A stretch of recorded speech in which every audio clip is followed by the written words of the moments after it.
welcome to the Florida Horticulture for Health Network webinar with James Hatcher. We're going to be talking today about vermicomposting. James has gardened since childhood, and worms were his friends then too. His hands were always in the rich, dark soil, and he instinctively knew that this was what he did when he was happiest. James attempted his first vermicomposting system at his nursery 5 years ago after acquiring a garden tower with a compost tube inside for worms. There were successes and failures, but plenty of experience was gained. In June of 2021, the Plant City Commons Community Garden gave James the opportunity to refine his skills with vermicomposting by restarting their expired worm bin, which was the size of a bathtub. The worm bin has currently been in operation for well over a year. It helped save 80 pounds of food waste, dozens of cardboard Amazon boxes, and Publix grocery bags from the landfill. 10 pounds of dried worm castings have fertilized garden beds for the therapeutic horticulture program, and there remains plenty more vermicompost in the bin. James received his BS from the University of South Florida in 2016, a certificate in horticultural therapy from UF in 2022, along with a certificate in environmental horticulture management from UF in 2022 as well. Thank you for joining us today, James, and we would love to hear more about your activities. Thank you, Bree, and thank you everyone for showing up. I'm happy to see there's this much interest in vermicomposting, and as there should, there's a lot of opportunity for it. And I think there's a lot of people that are intimidated about it if you're new to it. Not many people know what goes into managing a worm bin and how much work is involved, what do you feed them? There's so many questions really that come up. So this presentation is going to be about detailing really what's involved in the process of maintaining a worm bin, but also talking about what are the type of activities that can be created from this process, this organic process. Maybe for a therapeutic horticulture program, maybe just for an activity to do at home with the kids. There's really unlimited options for this. So let's go ahead and get started.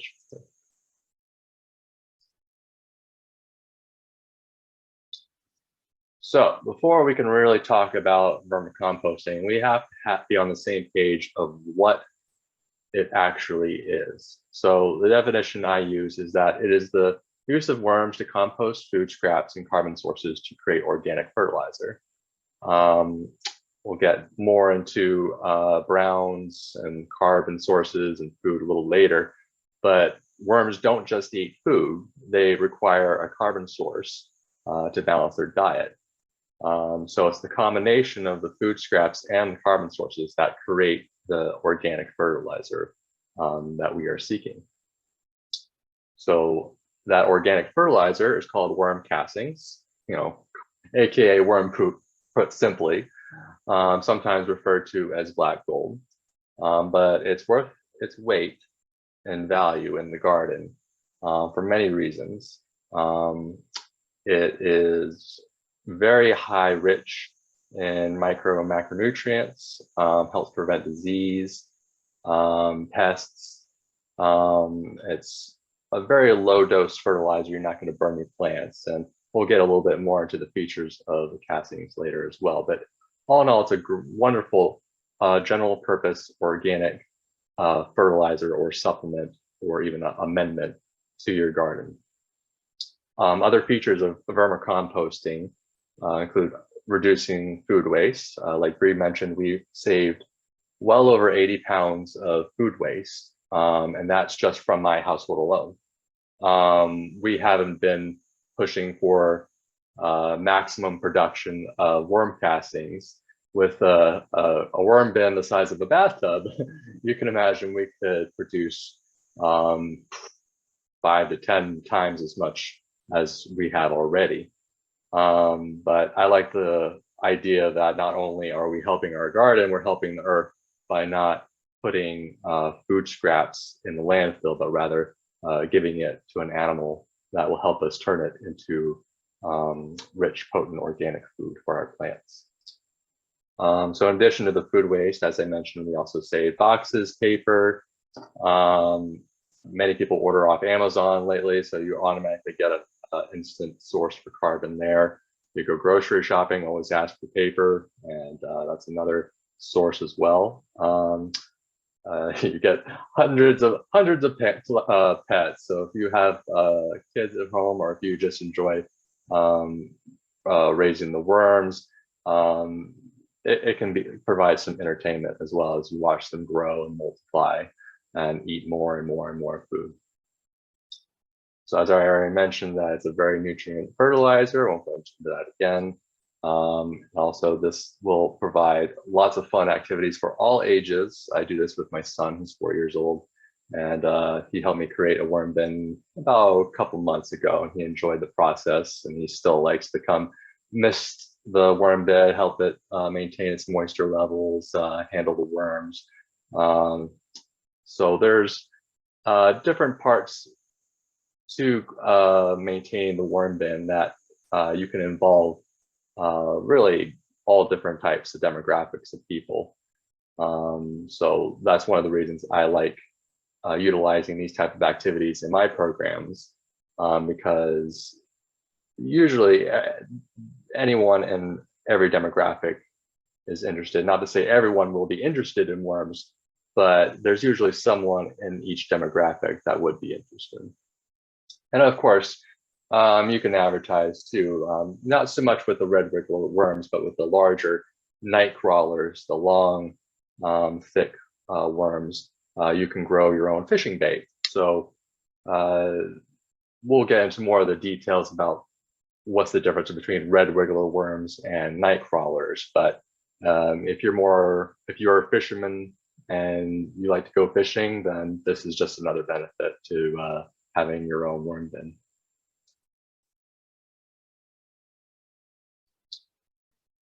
Okay, so we touched on some of this already, but this goes a little bit more detailed of why we are doing this. What's so special about worm castings, and how do we apply it? Because there's more than one way of doing so. So I think one thing I haven't mentioned that is beneficial to using worm castings is that it can help regulate the texture and the chemical composition of our soil. So for instance, our pH levels are very important in regulating in our garden beds. If our pH levels are too high, say for instance, in many well water situations, the water is alkaline, it's over 7.0 pH. And after a while, that can raise the pH levels in your soil, which could result in deficiencies like iron deficiencies, and could be harmful to the plants. So introducing an amendment to your soil like dried castings can help maintain the pH in a more appropriate range. Again, if you have never felt worm castings by hand, it's not the same texture as if you would grab some potting soil. It has more of a spongy texture to it. It's very good at absorbing water, absorbing nutrients. So it provides a very big textural improvement to your soil. And as I mentioned before, it's very low strength, so you don't have to worry about, oops, I dumped the whole bag of worm castings in the garden. Are all the plants gonna burn and die now? No, you don't have to worry about that. It's a very low strength NPK, nitrogen, phosphorus, and potassium, very low strength, slow release. So you're not going to have to worry about burning plants. And I mentioned has a wide range of nutrients, helps heal the sick plants. Because it has all those nutrients, it's like taking the equivalent of us taking a bunch of vitamins when we're not feeling so good, taking our vitamin B, vitamin C. It's similar with the plants too. It provides a large spectrum of micro and macronutrients for them, to uptake.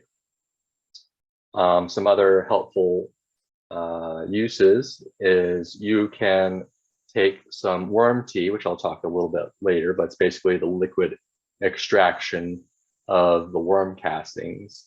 And you can put that in a spray bottle with a drop of soap to act as a sticker to help it stick onto the leaves when you spray it. But if you see pests or you're trying to prevent pests in your garden, you can spray that mixture on your leaves and that'll act as a deterrent for some pests. And lastly here, one of the big benefits of using compost in general, but especially with vermicomposting, is that it adds a large dose of beneficial bacteria and microorganisms to the soil. When we garden, we're not just adding the right amount of potting soil, the right amount of perlite.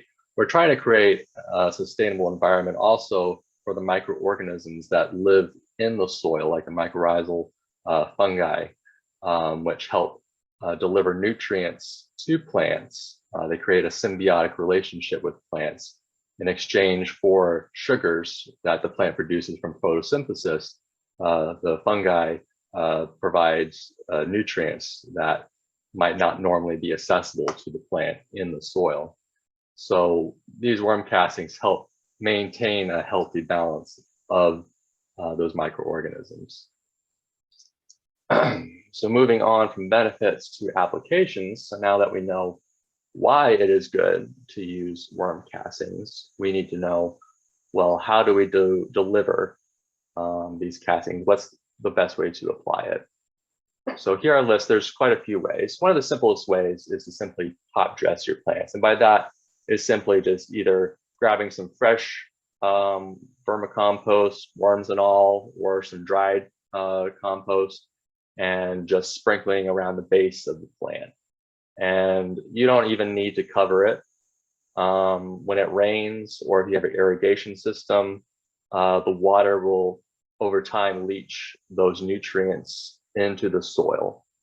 And it's a pretty set and forget type of situation.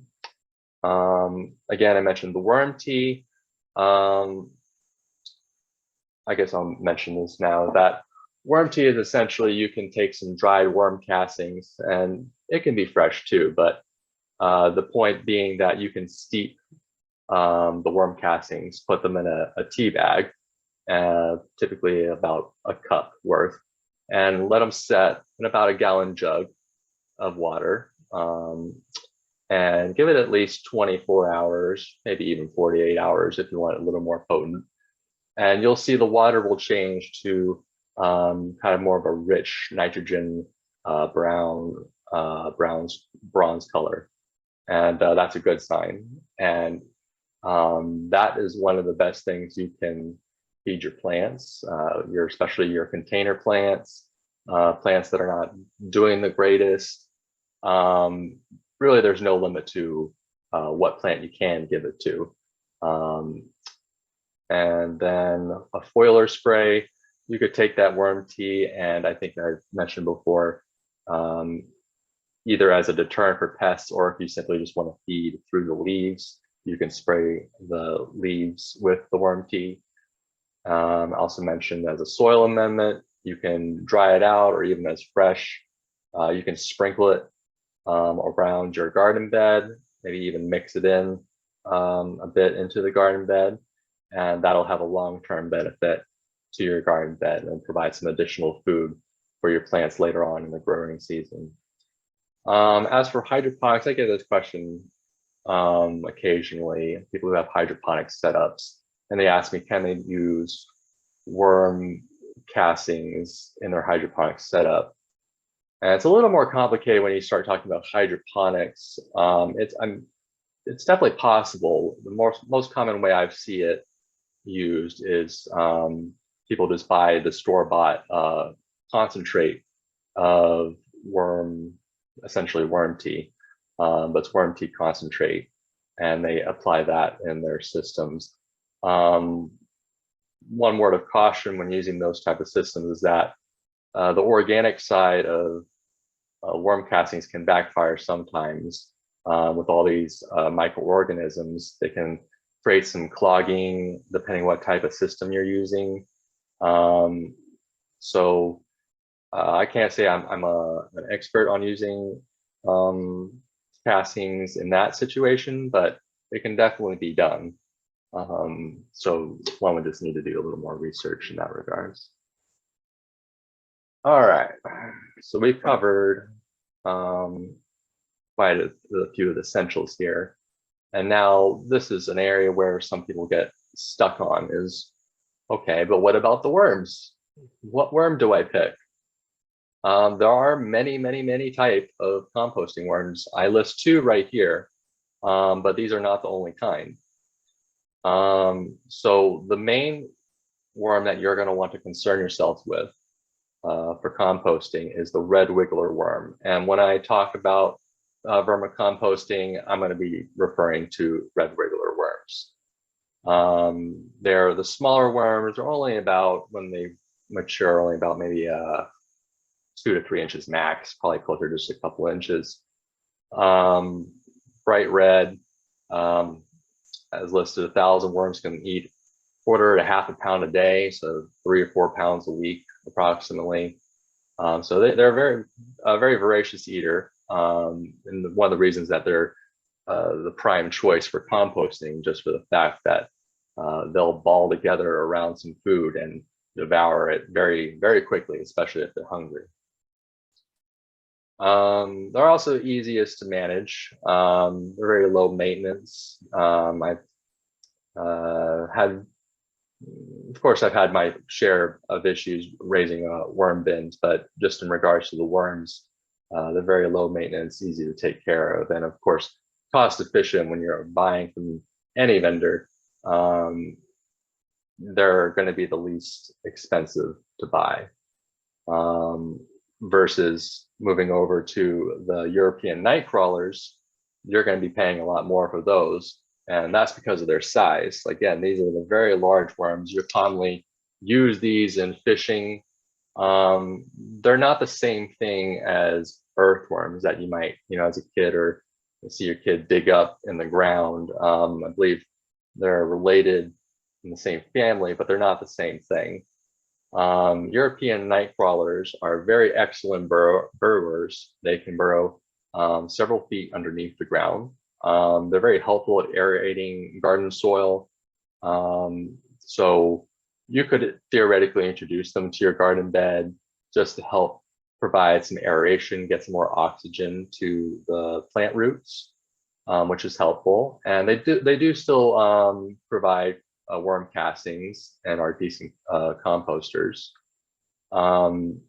So when you're considering what you're trying to use this worm bin for, it's helpful to look at these different species and analyze what are they best at, what's their strengths and weaknesses, so you can make a proper decision on what to buy and how much to buy. So this is a big topic here, and this is probably where I spend a lot of my time with when talking about vermicomposting to newcomers. And it might seem a little confusing at first, but one important fact before we start getting into the different types of food is that worms are vegetarians, first and foremost. They love vegetables, certain types of fruits, like I said, apples, bananas. I feed them so many bananas, strawberries, blueberries, cucumbers, squash, really anything with a mild taste is good for them. Leafy greens too. It's okay if they're wilted and even a little semi-rotted. It's all right if there's even a little bit of mold. Obviously, if the whole thing is covered in mold, I would probably avoid dumping that in the worm bin. But Mold is just another type of decomposer in the worm bin, so I wouldn't be too concerned about it unless maybe you're doing an indoor garden bed. Quick note about the bananas too is make sure that you de-peel it all the way completely. Don't just toss a banana in there with the fruit still inside. And I think I'd say this more at the end, is that it's good to chop these up into smaller pieces as much as possible, because worms take a while to eat things. And if you do not prepare the food in the best possible way, which would be the smaller the better, it's going to take them longer to eat it. Before, maybe I'm getting ahead of myself a little bit. So you can see this list of good food for them. Tea and coffee are also good choices, and they love pumpkin, squash, gourds, that type of thing. So moving on to bad food. Citrus. Citrus like oranges, lemons, limes, these are very acidic, and they can burn the skin of worms, and they will not eat them. So it is not a good choice to throw in your worm bin. Likewise, onions, just like when you're cutting an onion and you get that chemical that makes you cry, that's also going to make the skin of the worm burn. Important thing to know about worms is that they breathe through their skin. So if they're up against a bunch of food scraps that are very acidic, or like hot peppers, capsaicin, something that's going to burn, they're not going to respond well to that. As mentioned before, they're vegetarians, so cheese, milk, meat, all these things are not good. It will stink up your worm bin. They will not digest it well, and it'll put them in poor health. Also, do not use cooked food, because it's usually heavily seasoned or salted, and so that extra salt and other seasoning is not going to go well for the worms. And a couple cautious notes here. These two, potatoes and bread, technically you can compost these with worms, technically. But there's some caveats. With bread, it takes a long time, much longer time for bread to decompose. And while worms will eat the bread, it's possible that because the bread is taking so long to decompose, is that it's going to get very moldy, and the worms are not going to eat it in time. So maybe in small amounts is okay. I personally do not use bread. Also potatoes. Worms can eat some potatoes, but remember, potatoes are part of the nightshade family, and I forget the name of the chemical, but potatoes carry a chemical that if worms eat enough of, it could cause some of them to be to either die or develop ill health. So I also don't use potatoes. I usually, again, have a few main sources or a combination of everything on the green side here. Now moving on to browns, because I said before, food is just only half of the equation. They need carbon, a carbon source, in order to properly digest the food. So it's good to plan where you're going to get these browns and the food too. But I do a lot of Amazon shopping for my nursery, so I always get a lot of Amazon boxes. I go to Publix, I always ask for paper bags. I don't get the newspaper anymore. I'm not sure how many people get newspapers anymore, but that's also a good source. Also, cocoa coir is a helpful source to use sometimes. However, I usually try to stick to materials that I don't have to buy. So cocoa coir is just another added cost, but it is a helpful medium to use. It's rich in carbon. It's a great source for them to breed in, and helps maintain moisture. So if you have some extra cocoa coir lying around and want to add it to your bin, by all means, that's a good choice. But what you want to do is avoid the type of cardboard that has the waxy, glossy coating on the outside. When you see like some boxes or cardboard that have some sort of ink on them, it looks like for instance, the Amazon boxes, you'll see Amazon and a logo on that. It's okay to feed them with those designs on them, because the ink is typically soy based. It's biodegradable and they can eat that. That's true for most products now. They're using a soy-based product, just like the Publix bags too. They have the Publix logo. That's soy-based. You don't have to worry about them getting sick off that. But again, if it's waxy, glossy, again, it's not good. And printer paper, I've seen some people use some printer paper, but for my research, paper that's white has been bleached in chlorine gas.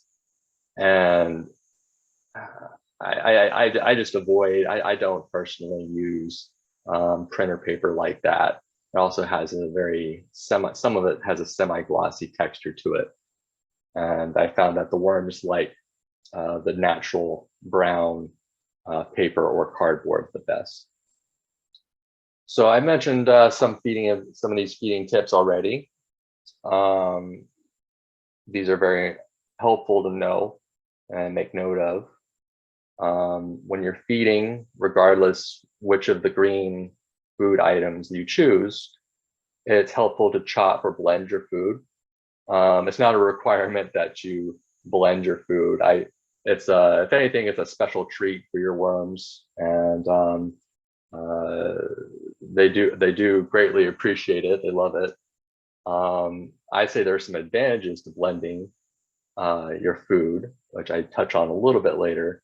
I'll say a few now. That it creates a greater surface area for them to eat the food. They're spending less time trying to break down the solid food, and they're spending more time eating the food and producing the worm castings. So my experience is that it speeds up the cycle of eating and creating the worm castings. So I have a specific blender I set aside that's just for blending food occasionally.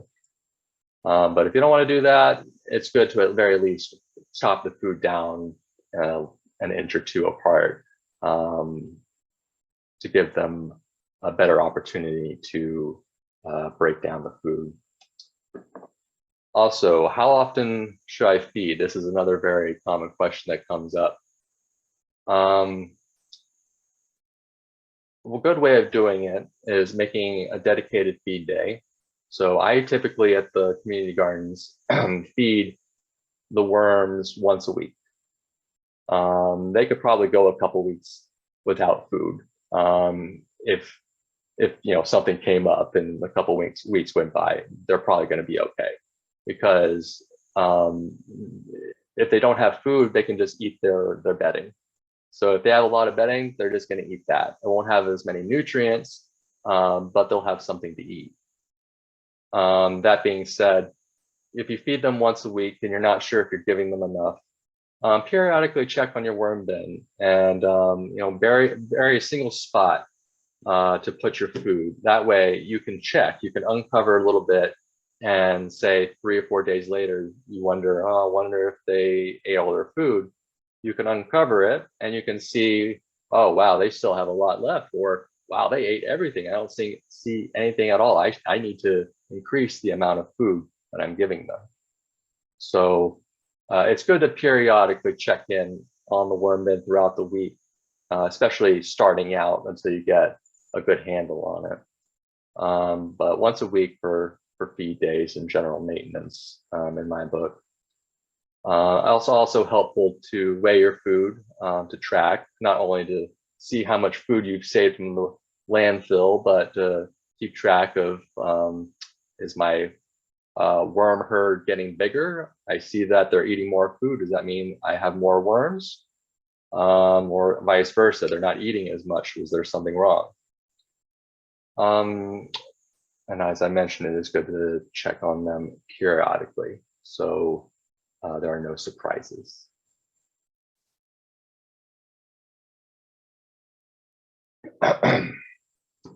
So we've covered quite a bit of information already.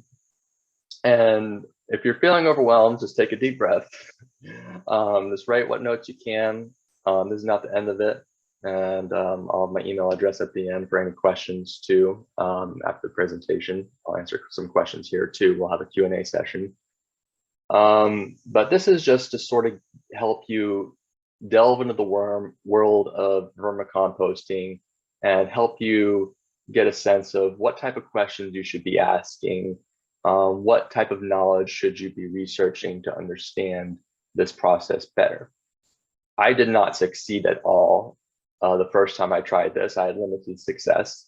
And I'm sure with most things, we try something, maybe we get some beginner's luck and we do really well, but other times it doesn't go according to plan. But the key is to persevere and try and figure out, make a hypothesis of, well, what went wrong? What could have I done better? Let's try it this way. So these questions will help you guide you, especially if you're starting out, to avoid some common mistakes. So question to ask yourself before buying a single worm. So what is the goal? Why are you doing this? Why are you here right now? Are you planning a therapeutic horticulture program? Are you trying to do something for your family? Are you trying to build a worm bin just for your own personal gardening? Do you just really like worms? Do you like to go fishing? What is the goal? Because if you don't know what the goal is, you might do a system that's not right for you. What is my budget? Of course, money matters, and it's important to know how much you can afford to spend on a worm bin setup. I talk about worm bin creations in either the next slide or two, but like with most things, you can do things very cheaply, do it yourself, or you can buy these already ready-made worm bins that can cost $50 to hundreds of dollars.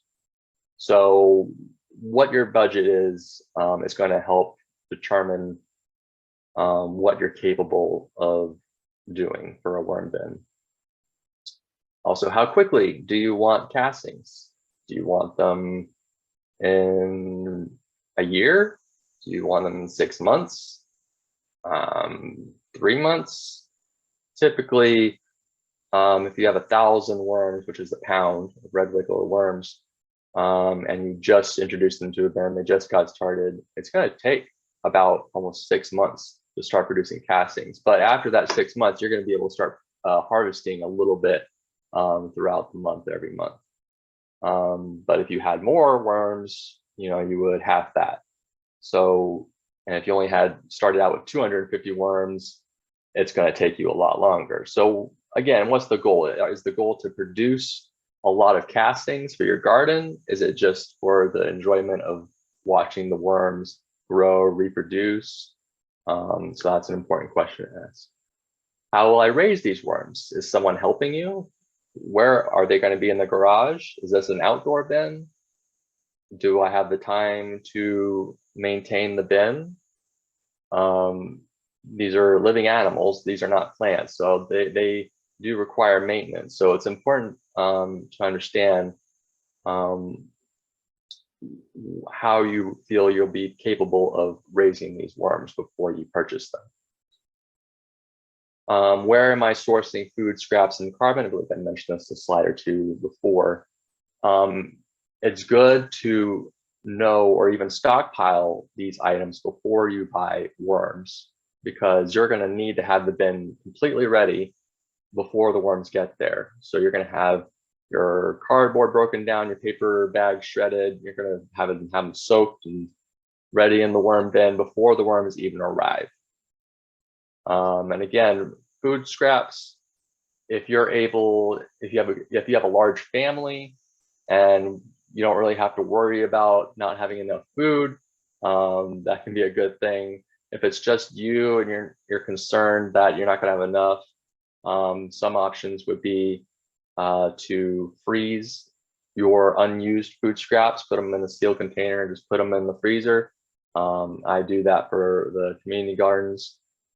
You can also go to local restaurants and see if they have any expired vegetables that they wouldn't mind donating, or even like Starbucks coffee, things like that. Most of the time, they'll be happy to give it to you.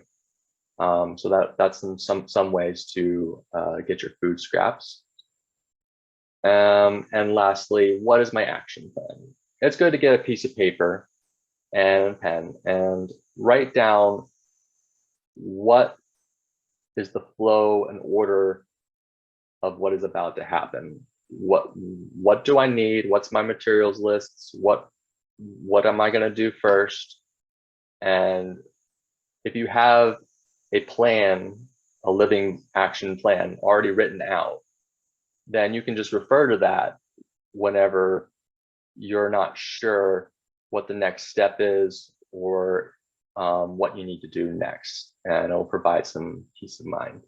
So these are 6 questions that I feel are very relevant to ask oneself, but I'm sure there's plenty more that one could ask.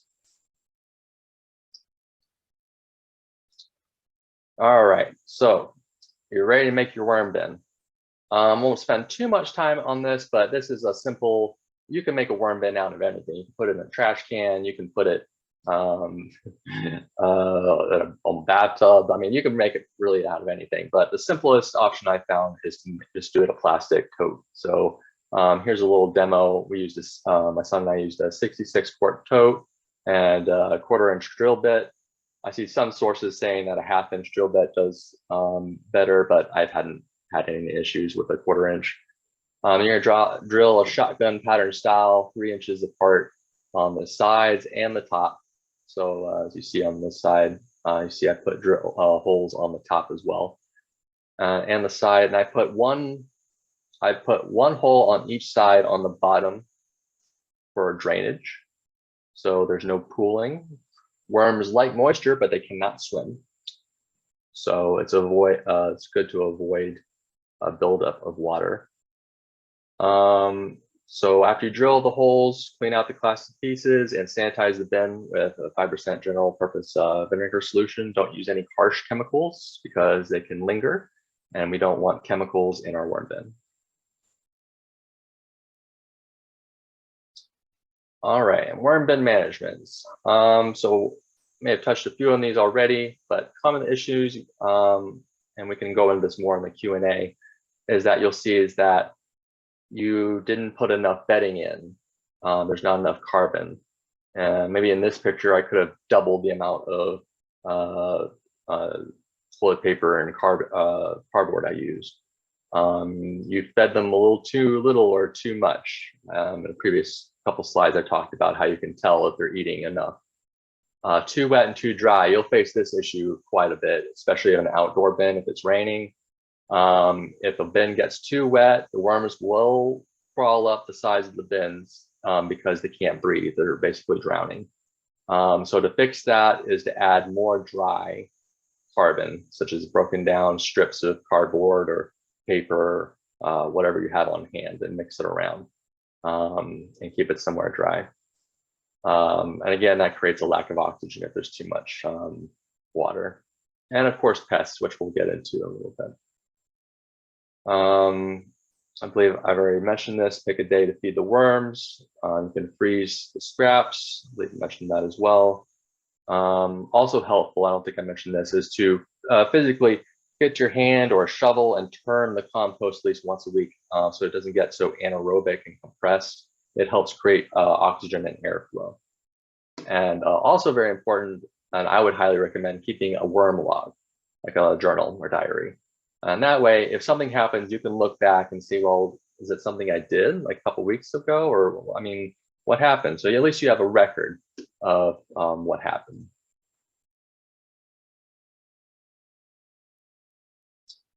All right, so as I mentioned, one of the issues are pests, whether it is cultivating plants or managing a worm bin.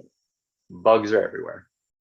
They're the most dominant species around. So it's going to happen, especially for outdoor bins. Indoor bins, not so much. I haven't had really any issues with pests with indoor bins, but for outdoor bins, I've had encounters with these pests on the left side here, such as gnats, flies, springtails here, millipedes, ants, roaches.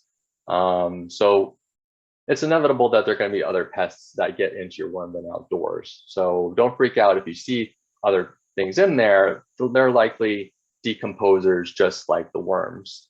But we want the worms to be the dominant force in the worm bin. And if something else is becoming the dominant force, that's usually an indicator that something is not quite right with the worm bin. For example, springtails here, they're not going to hurt the worm. They're relatively harmless. But if you see a lot of them, it could be a sign that there's too much moisture in the worm bin. And the flies, roaches, that could be a sign that there's exposed food in the bin. Ants, again, too, some depending on the variety, they could like too much moisture or they sense food.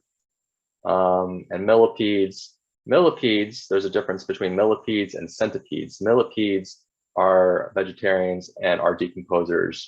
You can generally leave them in the worm bin.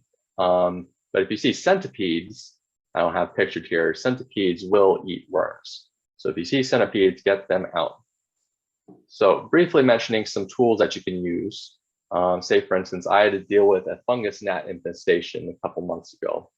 And what I found, some ways of helping with that, was introducing top dressing some shredded peppermint and catnip leaves from the garden bed, shredding them and putting them on top of the worm composting.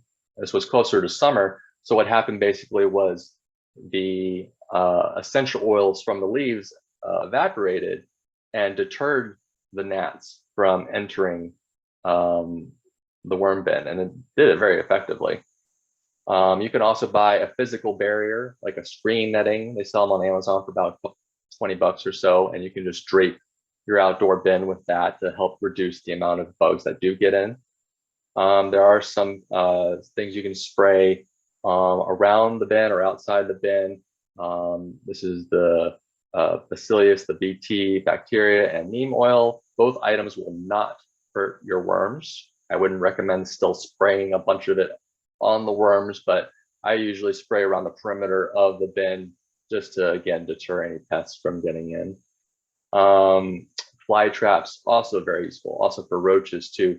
For those who have kids and like to eat those little microwavable mac and cheese bowls, you can transform them into a trap by putting a piece of like a rotten banana or some food in that cup and putting one of those sticky fly tapes sheets on top of it. And what will happen is the roaches and other bugs will try and fly or climb on top of it and they'll get stuck. So those are just a couple options right here. And I believe I listed a few other tips here. So any more questions on pest management, you can ask in Q&A. There we go on time, 1:49, let's see. So harvesting and processing castings, you made it this far. Congratulations. This is the probably the most fun part here because you get to reap the benefits of your hard work. This picture is from the therapeutic horticulture program I had that just finished today, and we finished about at least a couple of pounds, maybe 2 to 4 pounds of worm castings right here. There are many different ways you can research on how to process the castings. What I've been doing is very simple. It's just taking a handful of worm compost and then picking out the worms and putting them into an empty container to dump back into the worm bin. And we try and get as many worms out as we can. And then at 170 degrees Fahrenheit in the oven, we can put the worm castings into a skillet or a pan, and that will eliminate any other undesirable pests that might be in the worm castings. This is desirable for like long-term storage, or if you're trying to amend the garden bed. Yeah, let's say, so moving on. All right, so we have a pretty good idea of how to manage a worm bin, what's needed, what materials are needed, what to expect generally. So how can we introduce this concept of vermicomposting to group activities? And I think, as listed on the left side here, there's many ways that we can incorporate people into the process of vermicomposting here. My son, with some supervision, helped me with the whole process of creating the bedding, wetting the bedding. You can see him dumping some toilet paper and soaking it in a bucket of water.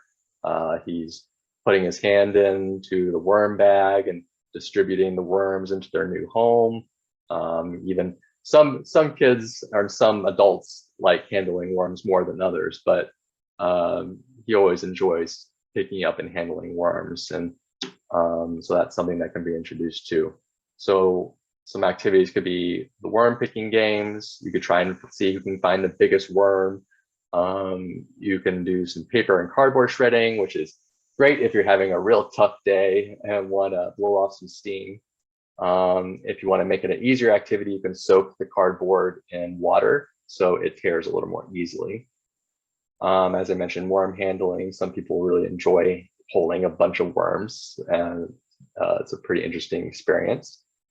Some people like the more mechanical side of things and just creating the worm bin itself and actually just creating the home. So that's something people get involved in. Most people enjoy putting on some vinyl gloves and harvesting the castings, and similarly taking what they have harvested and fertilizing the garden bed with, or even turning it into tea bags with worm tea. They feel very accomplished, and I think get really surprised at the amount of worm castings that can be produced and how it helps the garden. So those are just a handful of activities that can be done, and they're not limited by age and ability or disability. So there's a lot of options and potential for vermicomposting to help people and help plants at the same time. So that concludes the bulk of this presentation. Thank you for listening. As for some of you may be interested in doing some more research before delving into creating your own worm bin, for those that are interested in immediately getting started, there are plenty of vendors on Google and eBay that sell worms, so you have to be cautious who you buy from. You can contact me at the email below, natureunited969@gmail.com, and I can help you supply with your needs. So I believe we are ready for Q&A at this point. Thank you. Thanks, James. I think we have quite a few questions that came in through the chat. I kind of just had everybody post there. So it looks like we started off with Cassandra was asking, where do you get worms to start with? Do you need worm castings to start? And what if you live in an area that freezes? How do you preserve the worms in the winter? Good question. Well, like I said, as for buying the worms, go ahead and just use the email I provided, and I'll be happy to provide you with a source for that. As for the question about castings, it is helpful to have castings in there. It's not a requirement, but worms don't have teeth. So they need something like sand or grit, which is, compost does have that too. But so if you don't have compost, then maybe you can add a little bit of sand to your mix, and that'll help them break down the food into their gizzard. And also you mentioned about freezes. Worms handle the same temperatures that, or like temperatures that humans do. So if it is really hot, 100 degrees, they're not going to do well at all. If it's freezing, they're probably going to die. So you're going to either need to bring them indoors, or you're going to need to cover them up very thickly. Styrofoam is a very good insulator, so stock up on some good insulators. All right, and then Daniel was wondering about if you could blend the food and feed instead of just having dry food, which I think you kind of covered that you use a dedicated blender. No, it takes a little extra time and prep. So if you have the extra time to do that, I say there are good benefits to doing it. Sometimes I don't have the time or too lazy to do it. I'll just feed them just, broken up pieces of food too, which is fine. So if you have the ability, time to do it, your worms will love you. All right, awesome. And then I just want to let everyone know that's here. I know that it's getting close to the hour. If you need to jump off, there will be a recording available. So don't feel like you have to stay for the answers, because we will have it up on YouTube as soon as we can. My question was, can you use chopped up dried leaves as browns or dried grass instead of paper, or is that not as ideal? It's a good question. Technically, yes, you can use leaves and grass. The problem that I've found, or am wary of, is that when you take something that's been on the ground and then put it in your bin, you risk introducing pests that you don't want in your worm bin, or eggs that are on dried leaves that you don't even see. So while it's possible, you also have to be cautious too. Yeah, okay, that makes sense. And then I also wanted to know, do you do supplemental watering with your worms? And if so, like how often do you add water as opposed to just feeding? Yeah, that's a good question too. For the watering, you want the moisture content in the bin to be the same as a wrung out sponge. So you don't want it to be too wet. You don't want to pick up a clump of compost mixture in the worm bin, squeeze, and a deluge of water falls out. But you also don't want it to be bone dry. They need moisture. So you're gonna have to have a little experience to find out what that happy medium is. If you think it's too dry, you can dunk some newspaper and spread it over the top of it, or you can take a spray bottle. Again, you could soak some cardboard, and vice versa. If you think it's too wet, do I said before, and take some dry cardboard and paper and mix it in there. Excellent. Okay. And Amy wants to know, how much space do you need, and is there a worm per space formula that we could kind of go by? Let's see, I'm trying to understand the question. So I think it's basically like how many worms can go into how big of a space. Gotcha. I don't think you have to be too concerned that you're going to have too small a space. For instance, that 66 quart tote I had, I put, I want to say 500 worms in there. But really, if I really filled up that tote, I could easily have 1,000. The worms generally stick together. They don't require, like, each worm doesn't need a large amount of space for its own. They generally stick together so they can breed, eat, and live. So I wish I had a better answer for you, but I think generally you shouldn't have to worry. Most people will buy between 500 and 1,000 regular worms to start with, if that's helpful. For a tote your size that you were working with? Yes. All right. And then Cassandra was asking about pests, but you did a pretty good job of covering different kinds of pests that you'd encountered and how you deal with them. Yeah. And then Amy also wanted to know, how do you know when it's ready to harvest the castings? Mainly when you start looking in your bin and you start seeing a big pile of what looks like soil. The finished product of castings looks similar to soil, but when you actually stick your hand in there and feel it, you can tell it has a much more moist, spongy type of consistency to it. So once you recognize that, oh, these are castings, and wow, I have a lot of them, you can start harvesting. You don't want to harvest all of your worm castings at once because the worms still need them. So I would try harvesting. Start with about maybe a quarter to half of it, and take it from there. Okay, and then one more from Amy. How much bedding and dirt should you put into your bins? Is there a certain ratio that you follow? Well, you're going to be using a lot more bedding than you will be with food, at least initially. No, they were asking a- about dirt. If you're adding dirt to the bin along with your bedding and your food. I wouldn't add dirt, just like from the ground dirt. No, I wouldn't add that, just for the same reason for the dried leaves and grass, that you don't know what pests or eggs or what have you are in that. I would go to maybe a garden store and buy some coarse sand, and add, I don't have an exact amount to tell you, but add some cupfuls of sand into your mix, to help them eat. But otherwise, what you're primarily going to do, you can fill up like that. Let's just stick with the 66 quart.